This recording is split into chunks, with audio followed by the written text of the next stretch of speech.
Hi friends, and welcome to card number 1 of Creative Design Studio's Silver Bells. I hope that everybody had a fabulous Thanksgiving, and I look forward to creating the Silver Bells cards with you. And here we are going to get started with card number 1. We should already have all of our pieces cut, and for this first card I'm going to follow the directions exactly per the workshop guide, and we get to use these blending brushes that I absolutely love. They are so super soft and they blend beautifully. We are going to start with the toffee ink and our blending brush, and I'm going to follow the measurements on our guide there to put some toffee ink down on this white piece of cardstock. This is going to be behind our bell, so you'll see here I'm bringing in the bell to make sure that I have enough inked area. I'm also inking around the edges. I will say that inking around the edges with your blending brush, you do want to be careful because the paper can go between the bristles and you can get ink further down on your paper than you may want. Now we're ready to start stamping the swag type cluster here at the top. Be sure you season your stamp set if you're using them for the first time. We're going to start with the rosemary, and then we're going to stamp the other one in the toffee ink. I just love layering these stamps here at the top, super fun. And then lastly at the top here, we're going to add in that piece of toffee sprig that we cut out with the thin cut. Now we're ready to start adding some adhesive. And you'll notice that I brought in my all-purpose mat. It's one that I've cut down that I like to keep on the side for doing all of my adhesive work. And then we're going to layer the bell right on top of where all the little stems meet at the top there. Super fun. And I'm seasoning my words now, and I'm going to stamp them down in charcoal at the bottom. This card not only would be perfect for Christmas, right, with the Christmas bells sentiment, but you could also use this for a wedding. Just change out the sentiment. Next, we're going to add in our bling. This kit came with the silver gems, which looks super cute in the bell, and then down here on the lower right-hand side. Last is just assembling all of our pieces. And you know I have such a hard time putting things straight, my friends. And fold our card base, and we will have card number 1 per the workshop complete. Look at how fun this is. Now for card number 1 for the Creative Design Studio, I decided to add a little spinner element for the bell, as you can see in the left-hand corner there. Although when I'm creating it here on the video, I did decide to put some glitter paper in there because I just felt it needed a little bit more bling in there, right? And so here you'll see I'm gutting out some of the center. I didn't do my measurements quite right, but that was okay. But I cut out some of the center so that a couple of reasons. Number one, it cut down on the bulk and it made it easier to cut that circle out. But number two, why not just maximize your paper, right? Especially glitter paper. You can cut out what you don't need and save it for another project. I'm going to ink around the edges just like I did in the previous card. And now we are ready to assemble all of these pieces. So we're going to assemble the rosemary and the pattern paper, then the glitter paper, and you're going to glue those down all real good. Now on the white piece, just put a little bit of adhesive in the center because you do want to take that apart here in a minute. So that center is going to cut out, so the adhesive is not going to be stuck anymore, right? So I'm only putting the adhesive where I'm going to cut out to hold it in place. Now my washi tape was really sticky and it was tearing my paper when I was taking it off. So I moved my washi tape to be mostly in the center, which is the part I'm not going to keep. Now we're going to bring in our die cutting machine. I absolutely love the Close to My Heart die cutting machine because you can set your pressure which is really great for this design of a card because we're cutting through several layers. And you see, I ran this through and I did run it through a couple of times just to be sure. But honestly, I really didn't even need to do that because the pressure takes care of all that for me. Now I'm going to remove my washi tape and I'm going to remove this circle out from the center. So this is why we only put our adhesive on the center part of that white daisy, because we needed to take it off so that we could stamp on it and also build our spinner piece into it, right? So now I'm just grabbing my stamps in the ink, and you'll see I inked it in the wrong color, and I needed to go wet my stamp chamois and clean up my stamp set. Now let's try this again. We're going to use the charcoal ink to stamp our Christmas bells down here at the bottom. And we're going to stamp this just the way we did our previous card, except for everything is going to be built above or around that circle, right? So we're going to use our rosemary. I'm going to clean that up with my stamp chamois. We're going to get our toffee. I almost used the wrong color again. Did you see that? Stamp in our toffee piece and then the holly in there.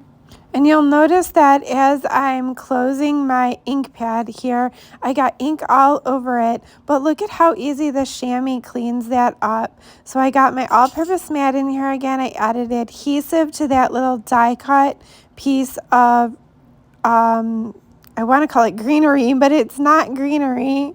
Now you're going to bring in some scrap white daisy and you're going to trace 2 of these bells and cut them out. This is so you don't see the string behind the bell, right? So we're going to take 2 of these and we're going to fussy cut them. I actually traced 3. I didn't like how I traced the one. I got a little off. So I am only keeping 2 of these. So you're going to trace and fussy cut 2 of the bells. And then once you do that, you're going to take these 2 pieces and just hold them up to your bell and then trim off any little excess that you might need to adjust, right? Because you don't want them to be larger than your charcoal cut die cut bell, right? So I'm just trimming the edges there to make them look nice.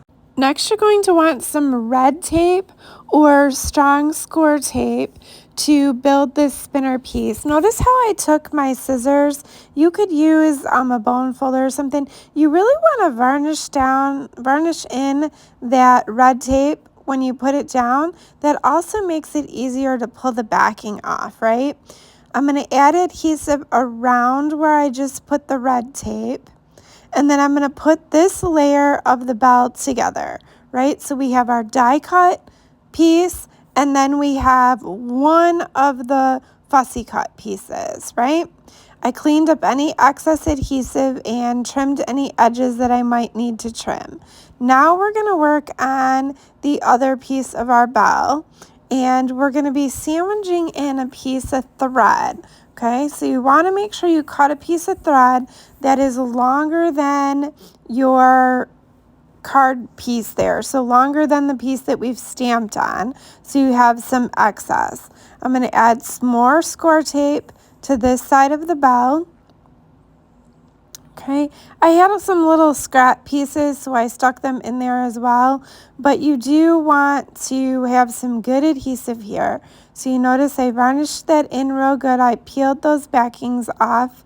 I used the tip of my scissors to help me peel them off.